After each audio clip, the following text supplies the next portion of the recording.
అండి, welcome to కలాస్ kitchen. ఈరోజు కాకరకాయ ఫ్రై అండి. అది చాలా మంచి రెసిపీ, చాలా తక్కువ ఇంగ్రీడియంట్స్తో చాలా రుచిగా ఉంటుంది. దీన్ని మనం పప్పుచారుకి సైడ్ డిష్గా యూజ్ చేయొచ్చండి.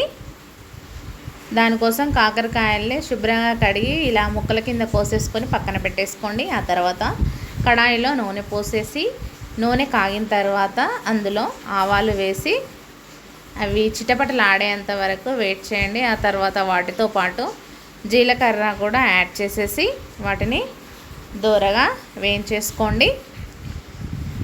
ఈ రెండు వేగిన తర్వాత ముందుగా కట్ చేసి పెట్టుకున్న కాకరకాయ ముక్కల్ని కూడా వేసి దాదాపు 30 నిమిషాల పాటు వాటిని ఫ్రై చేస్తూ ఉండాలండి.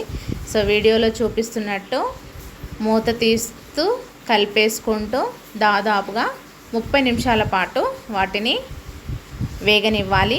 వేగిన తర్వాత కాకరకాయ ముక్కలు వీడియోలో చూపిస్తున్నట్టు ఇలా అయిపోతాయండి. ఎంత బాగున్నాయండి. తర్వాత ఉప్పు కారం వేసేసుకుంటే రెడీ కాకరకాయ ఫ్రై. Thanks for watching.